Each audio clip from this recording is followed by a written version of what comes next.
चले लू लिपस्टिक गुलाबी हो, नैन बतौर नशीली जा चाल बतौर नवाबी हो। दिलू बड़ा परेशानी हो, सुने रूप के रानी हो, करे दना छेड़खानी हो, तू बन जा दिल के दानी हो। देखे तो मन डोले, सांस भी थम थम जाले, अंग अंग में लहर उठे जब तू पासे आके चले। गुलाबी हो गुलाबी हो गुलाबी हो, और आता कमाल बा, गुलाबी हो गुलाबी हो गुलाबी हो। दिलवा बाल बा, अपन चढ़ल जवानी हो, अपन चढ़ल जवानी हो, तू तो हमार सवाल बा।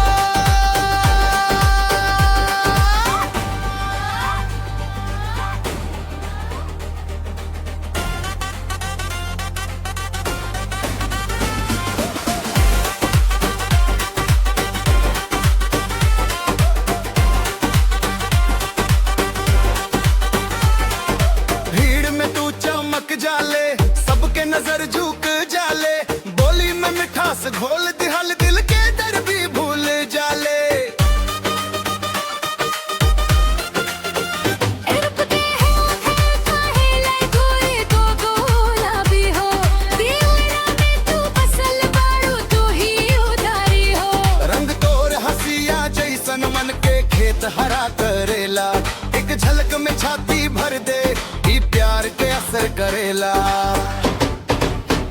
गुलाबी हो गुलाबी हो, गुलाबी हो तोरा दा कमाल बा, गुलाबी हो गुलाबी हो गुलाबी हो।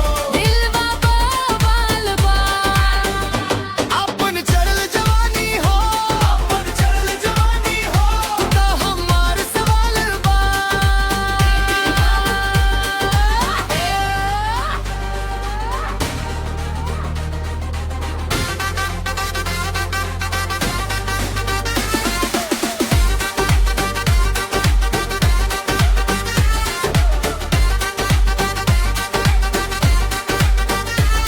ए रूप की रानी हो, दूर ना तू जाए बू, दिल के दानी हो, कब हमके अपनाइबू।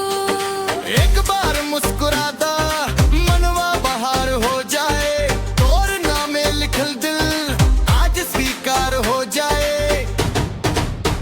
गुलाबी हो